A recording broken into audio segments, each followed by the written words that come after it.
Hi everyone, welcome back to Idol Talk, where we explore South Korean pop culture, one obsession at a time. My name is Nathan, and I'm your host. Hi everyone, I'm Ashley, and I want to give a shout out to NTWRK, the shopping app. They sent us their latest collaboration between Takashi Murakami and BLACKPINK. I'm wearing one of their shirts right now. Takashi Murakami is like a Japanese street artist, and he's best known for like that smiley face flower. I think J-Hope wears it a lot, or I don't know. I see it a lot. Does. Yeah, everyone kind of does. And he did a collaboration with BLACKPINK, and they came out with like a special character called the Takashi just for the collaboration. So it's a panda, BLACKPINK logo. There's B and P, and then there's like the flower, the Murakami flowers all around. This camera is not giving. And the colors are inside of the colors of the flower are kind of inside of the panda's mouth. Right. And then there's a design on the back. The Murakami the flower. The flower, yeah. The flower. Okay. Yeah. So thank you again to NTWRK for sending us this collaboration. Really cute. And Exciting. If anyone likes this t-shirt, there's a whole collection on the app, and I will link it in the description. Wonderful. Okay, thank you, Ashley. Hello, Gabe. Hello. How's everyone doing? I'm back, and I just wanted to say that if you're on K-pop Twitter, there's like fan cams of Wonwoo from 17 with his like see-through shirt that I've been getting a lot on my feed. So just want to flag that for every. Just thank you. And now there's that bookmark button on the Twitter, so Yes. Might as well.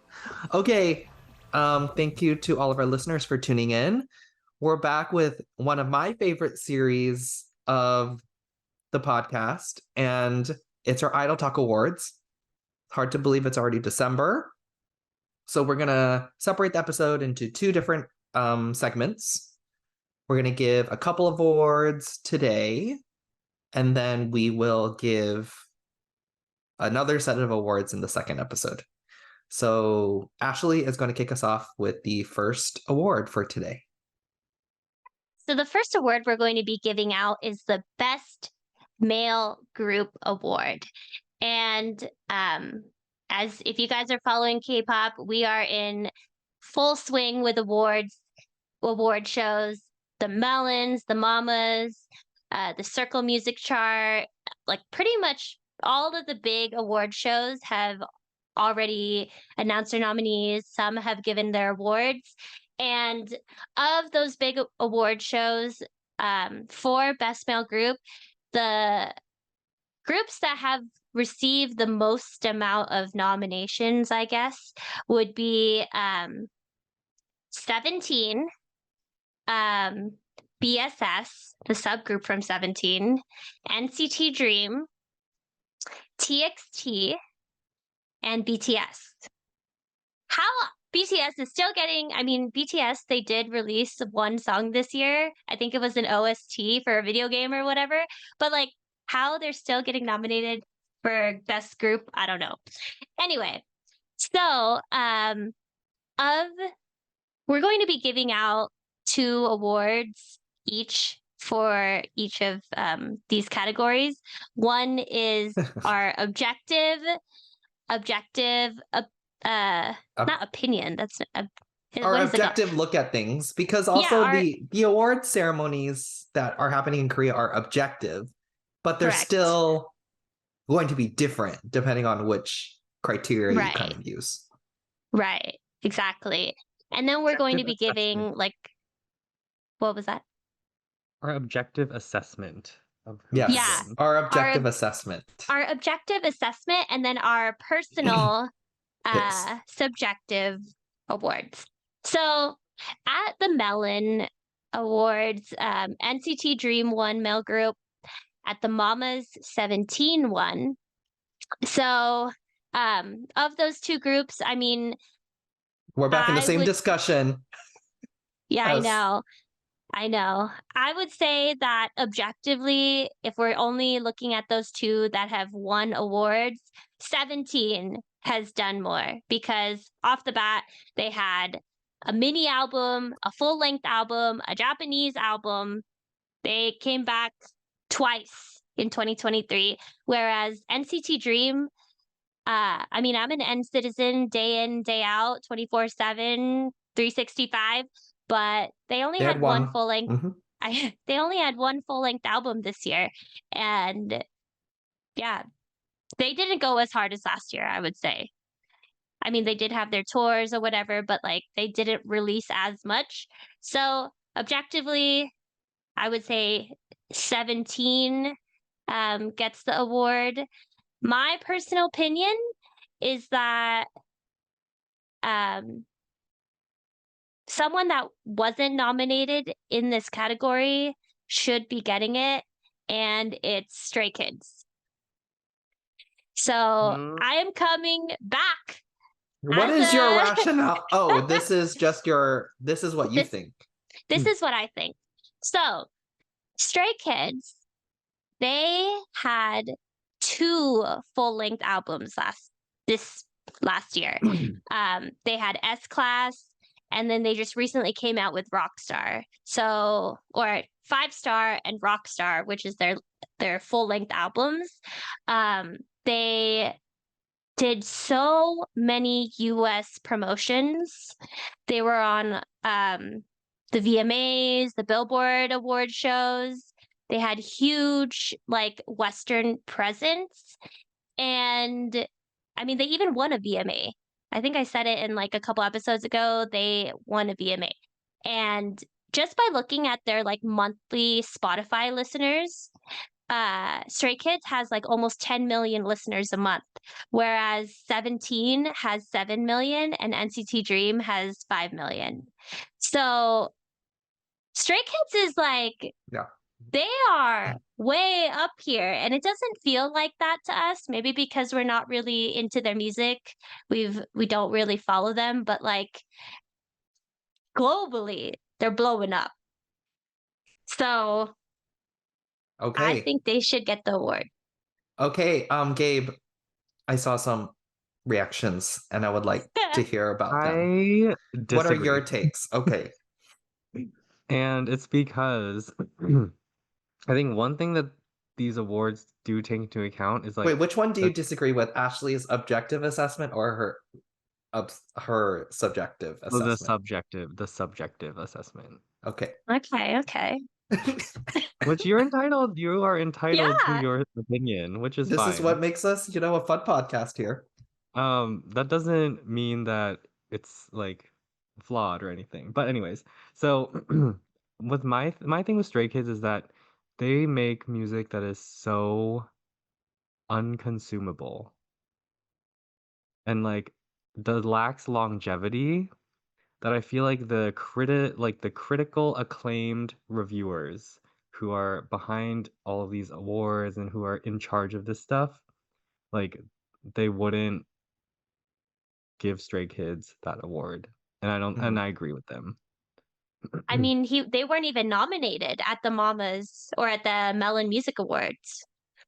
Right. So Yeah. what is it about Stray Kids being such highly have so many listeners, for example, on Spotify, but can't get a song on a Melon chart? Well, Is because it just Spotify is simply used by is it just simply like Americans. Koreans are not interested and Americans are? Is I it as think simple as so. that? Yeah.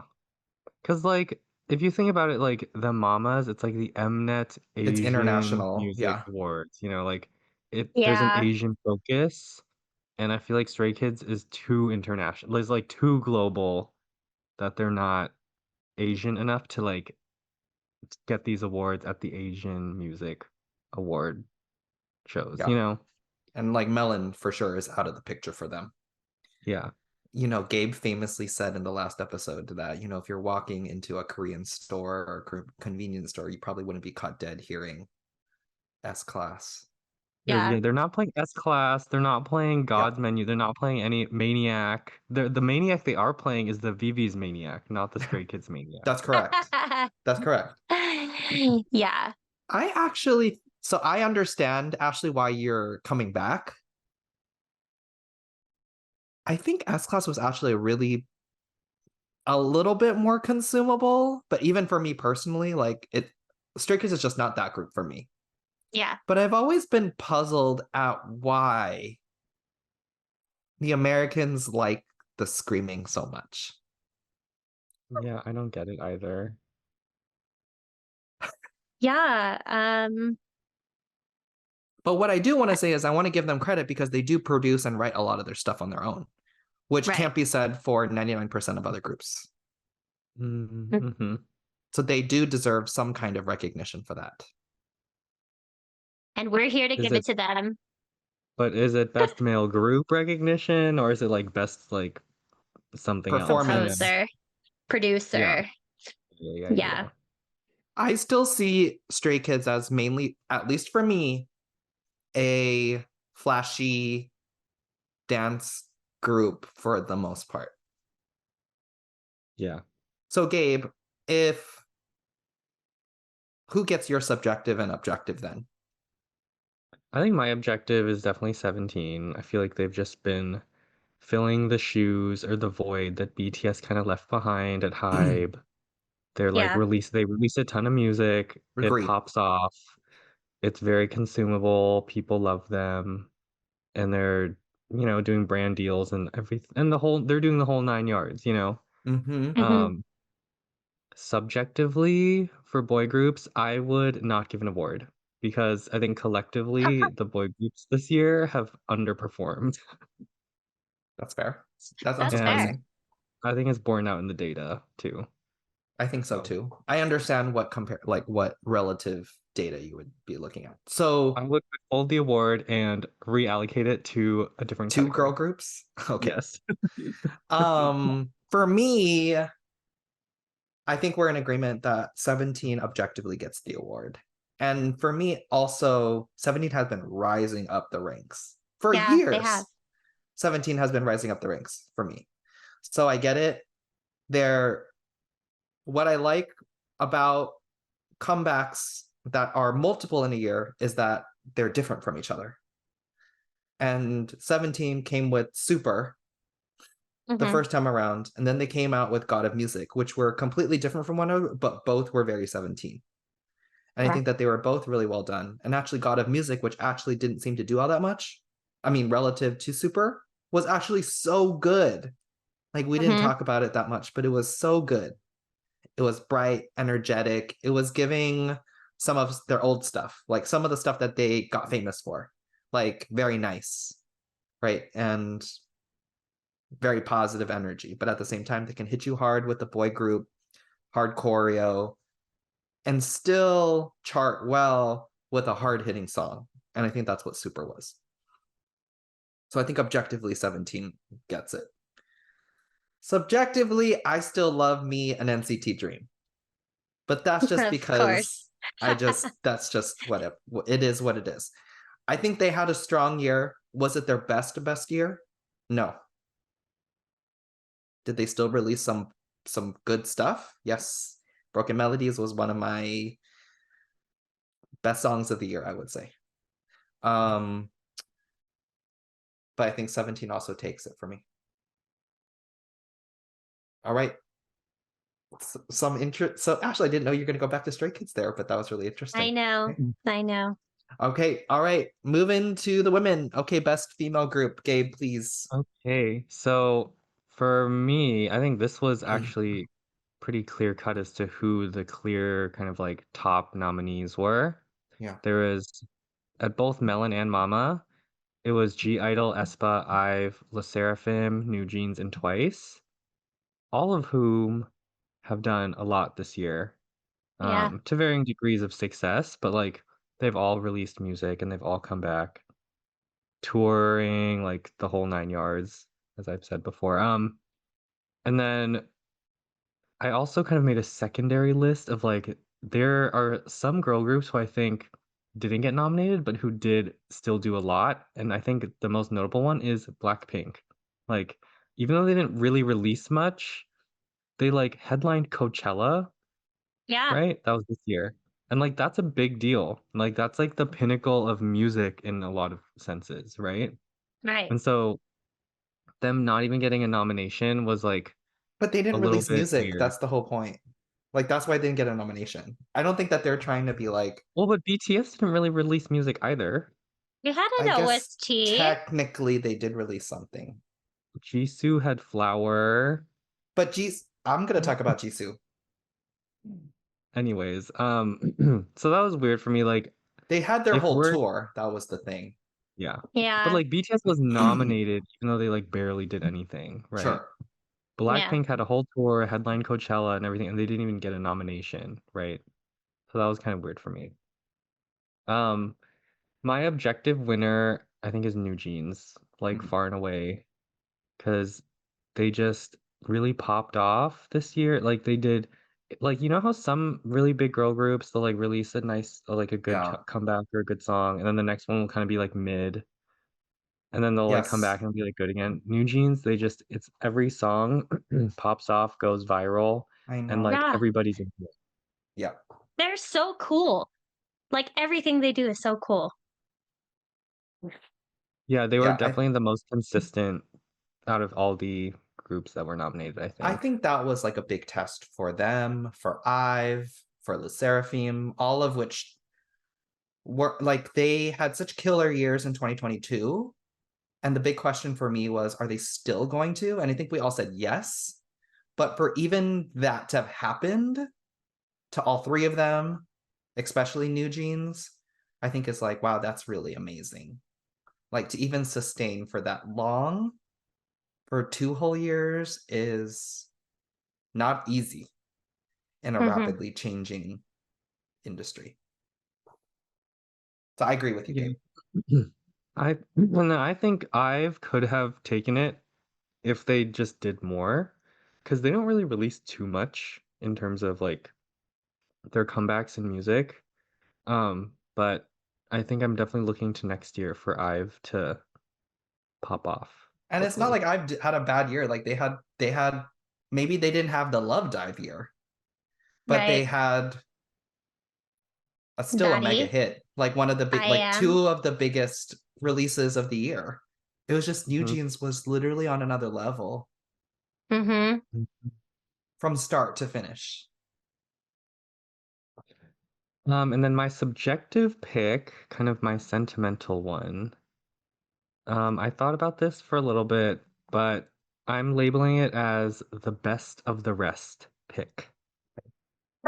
And for me, I think it is 50-50. Oh yeah. Ah. Yeah. Yeah. Because like they were on a meteoric rise before it was cut short, Hmm. kind of unceremoniously. And I feel like if they had ridden that and just kept going, they could have really put together something Mm-hmm. amazing. So Mm-hmm. for me, that's the subjective pick is 50-50 for their moment of viralness. I mean, the Yeah. moment was the whole year, quite frankly. Yeah, it's still Um, going. yeah, it's still going. Ashley, who's it to you? I would say that it is New Jeans, objectively, for same reasons Gabe said. And then subjectively, I have found a newfound love for Le Seraphim. Mm-hmm. Um, Le Seraphim and G Idol. I was a Soyeon hater. Like, I used to say, you can go back into the archives of this podcast, that Soyeon is like the star of that group. It's like Soyeon and Co. And You've it said is that for no a long longer time. like, I did say that for a long time, and it no longer is the fact. They have a lot of good songs, and their members now stand out equally to me. I enjoy their music along with Le Sserafim. Maybe Mm-hmm. I would say my subjective one is actually G Idol and then Le Sserafim. Okay, to piggyback off of that, I agree that New Jeans is the objective pick. Um, I cannot deny the fact that G Idol would probably be my 2023 pick for girl groups that are active. Because I still love Red Velvet as my biased female Of group. course. But I wouldn't choose them even subjectively for this year because they're just not at that point where they're coming out with like all the stuff all the time. Mm-hmm. So amongst all the ones that are active, I would say G Idol because it's just been a long time coming for them. Like Mm-hmm. when I listened to their Killing Voice, and also I heard all of the hits that they've been releasing since, I don't know, when did they debut? 2018 or 2017? I was like, dang, these girls also have been through a lot because they've gone through member changes and all of that. They didn't know, what was going to happen, for a certain while. No one knew if others were going to break out of the Soyeon shadow. Mm-hmm. And I mean, here they are. Like one major comeback, but still other minor releases. And Queen Card was that song. It was. Entire soccer stadiums of like fans singing Queen Card. Like, It's so good. and so I don't know. Sometimes I feel like our awards also get divided. American winner, like American appeal, and like Korean appeal. G Yeah. Idol's got that Korean appeal and a little bit of that Western appeal. New Jeans has both, Mm-hmm. but they have really made it into the mainstream of American culture. People be out here wearing those bunnies, quite Oh frankly. my God. Yeah. So there's something about New Jeans that's going right. I do want to add there's a notable absence, and that is ITZY. Mm-hmm. Ha! Mm-hmm. Oh, how they've fallen from grace. It's not it. I know. It's not it. I'll leave it at that.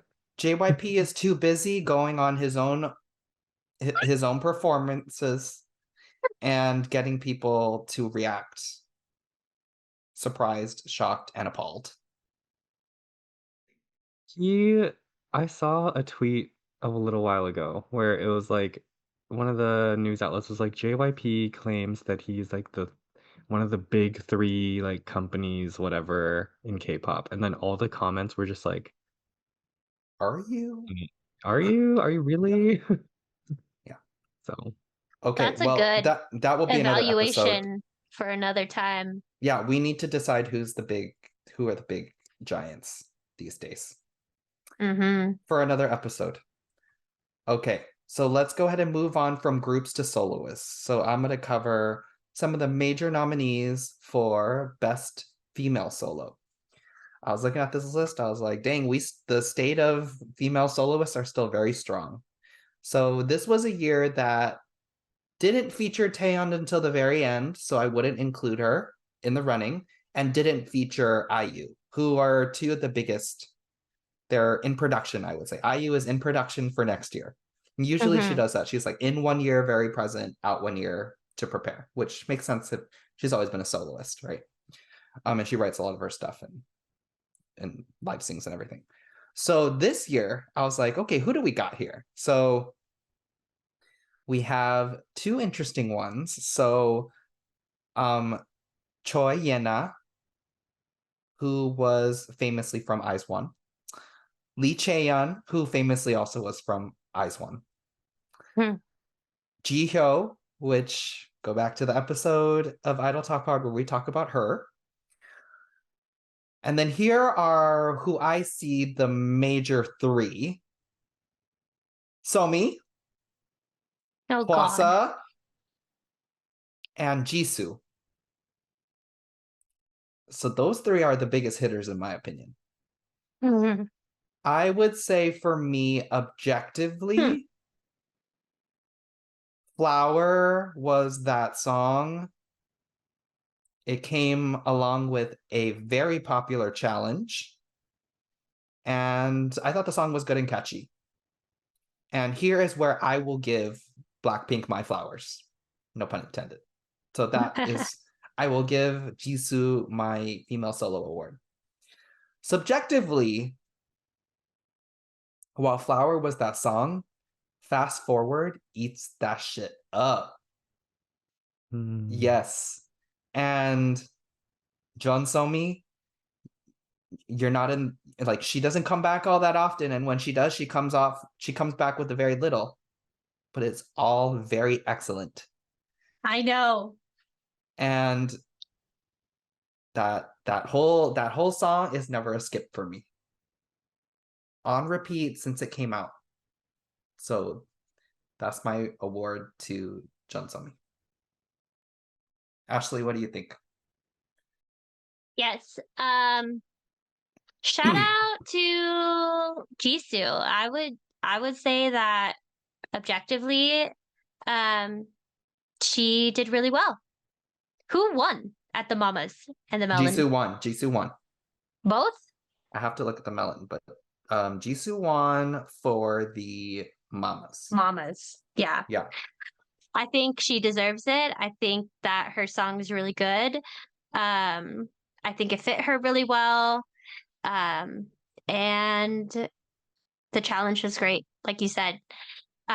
Subjectively, honestly, of those artists, I can only remember like one solo that Hwasa did, and Somi only did one solo. So, like, and all of was those, it good enough is the question. yeah, all of those women that you named, they didn't do much. Like, they probably had one It big was solo not, yes. for the whole year. And I would say none of them popped off as much as Somi. Mhm. So good. So good. I mean, I would say that Knock, Lee Chae-yeon, was really good. We covered that on a previous K-Bops. But That popped other than off. that, That also it popped did. off, though. It did, but I mean, Fast Forward is an anthem. It really is. That's it.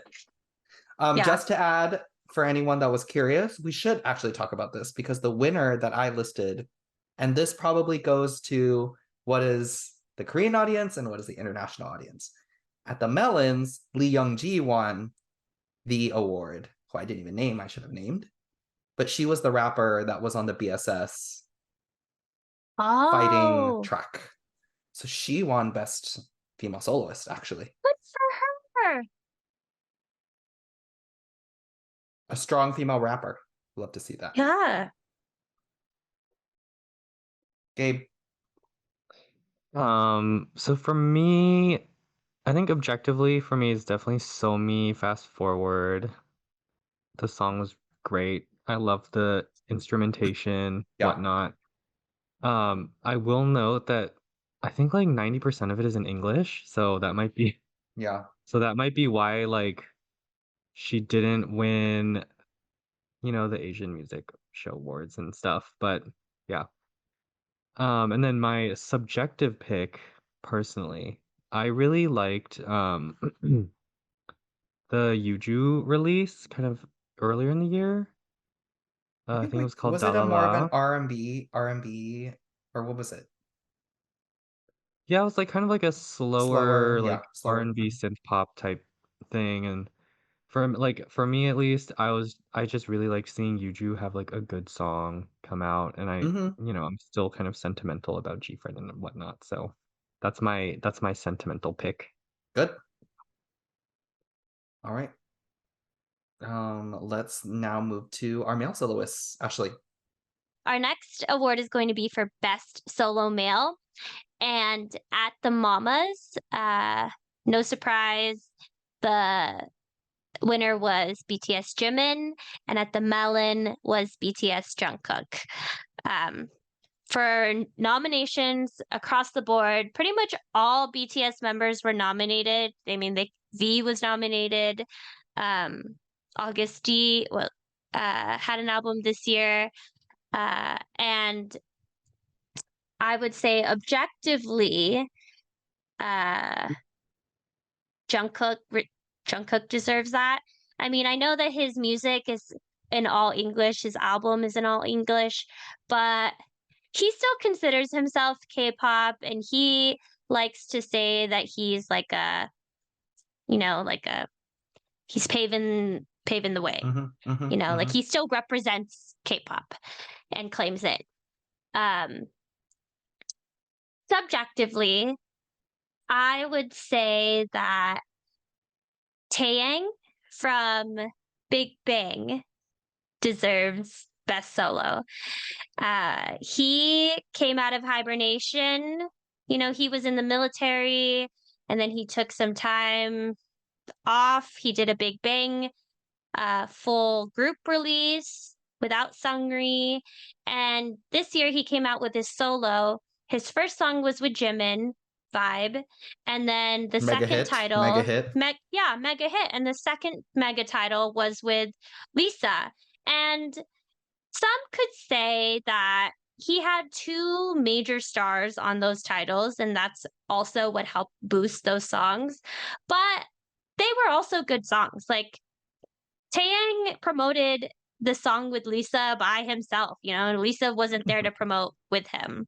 And I think I would still listen to those songs and that album uh, without Jimin or without Lisa. I would say that they add, but they're not essential for me.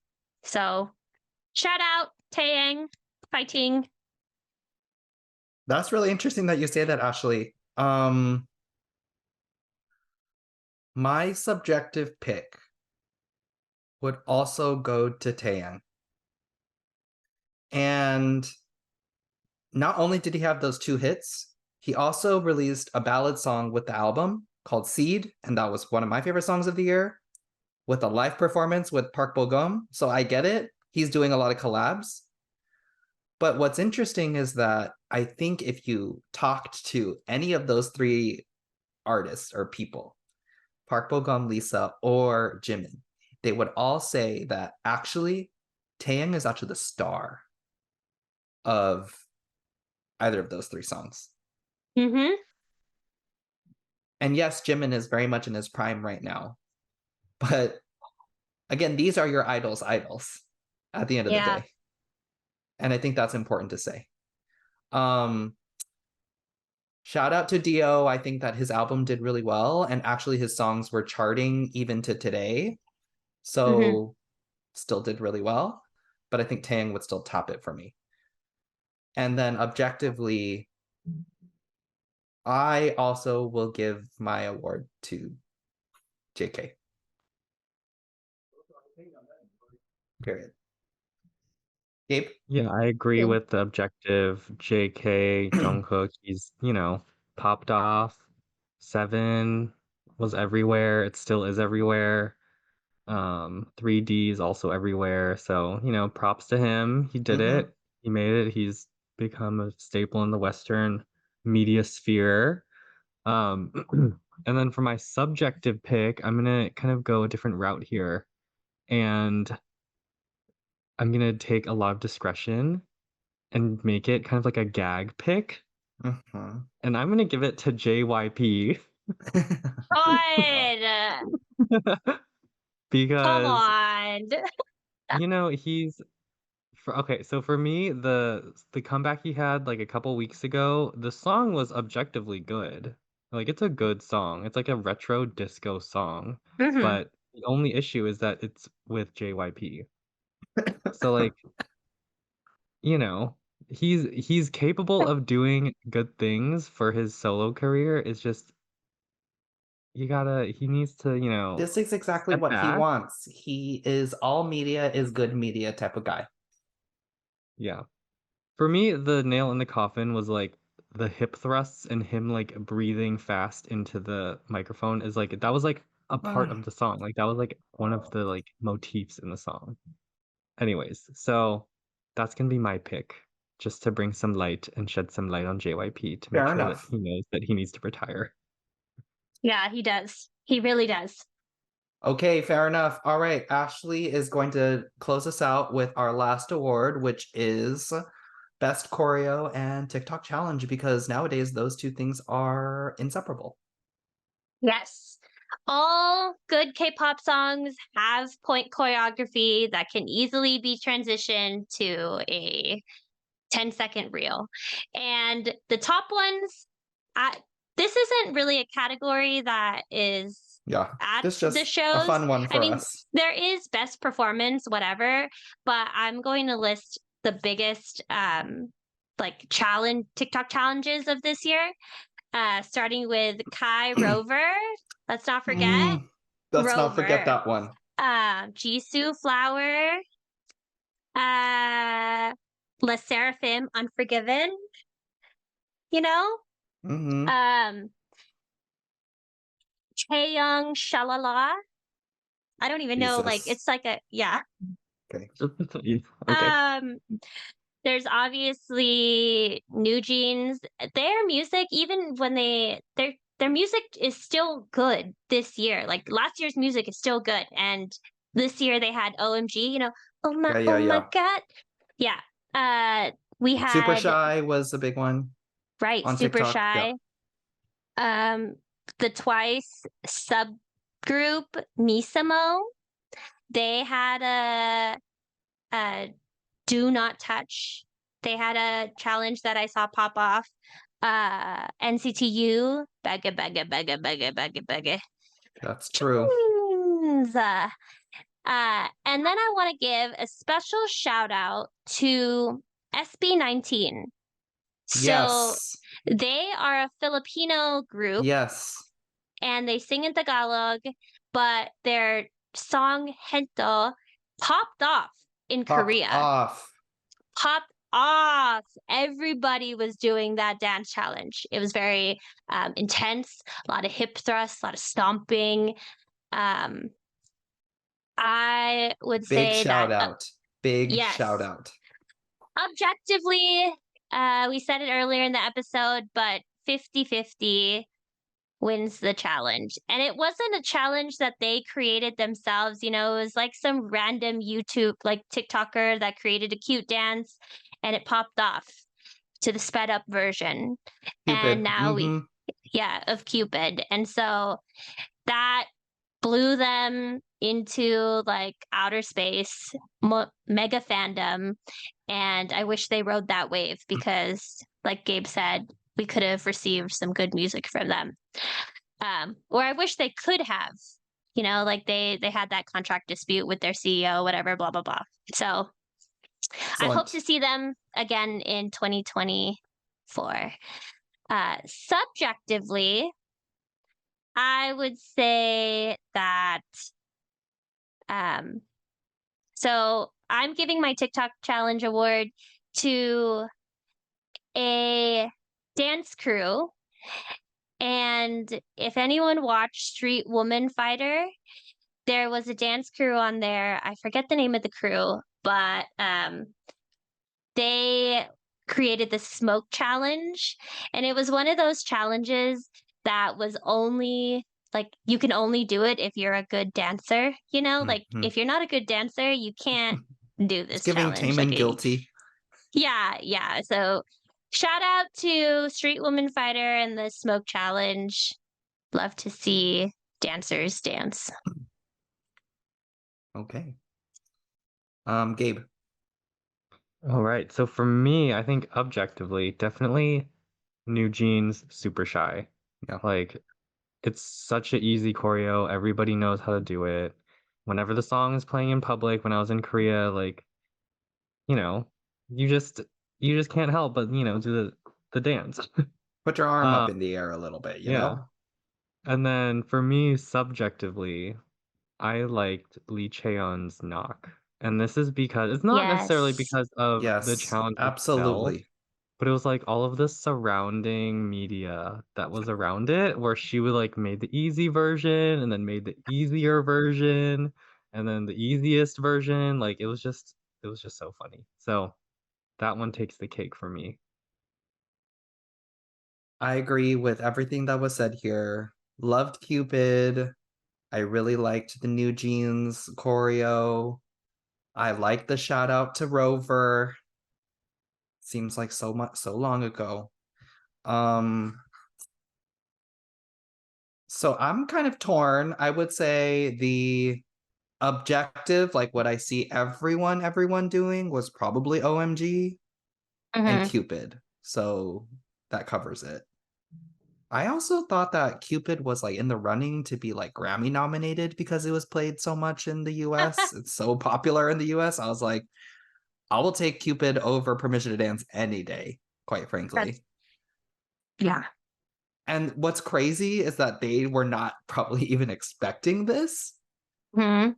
And that is really the power of social media today. So all of the above. I think I want to give 2, I guess. Well, I'll give 2 because Knock was already given by Gabe. Knock was done by every single idol. Lee Cheon promoted hard for this. And after Eyes won, like, we didn't know what she was going to do because it's really hard to stand by yourself. And she Yeah. really did that and stayed in the game this year with that alone. So Knock, excellent. The other one that wasn't mentioned that I'll also give my flowers to is Fighting by BSS. I did see a lot of people doing that choreo. So simple, Oh yeah. fun. And I just saw a couple of clips on Instagram, like idols reacting to BSS's performances, and everyone just goes wild during that choreo, Of and course. everyone's just doing it. Yeah. So I'll give it that one. All right. Listeners, you let us know what you thought of all of these awards. If you agreed with us, if you disagreed with us, let us know in the comments. We'll be back with some of the most major awards of the year. Hopefully we won't get into that much of an argument. But that'll also be really fun. So with that being said, thank you to our listeners for tuning into this episode. We're on Instagram at Idol Talk Pod. Please rate, review, and subscribe to us on all of our major podcast directories and streaming platforms. If you have any feedback or content requests, email us at idoltalkpod@gmail.com. And lastly, we have our content directory, idoltalkpod.uwu.ai, where you'll see previous episodes categorized, including playlists, song recommendations, concert and K-drama reviews, as well as information about us. And it can be found in the description of our episode here. With that, we'll be back with part 2 in just a little bit. So we'll talk to you all later. Goodbye. Bye.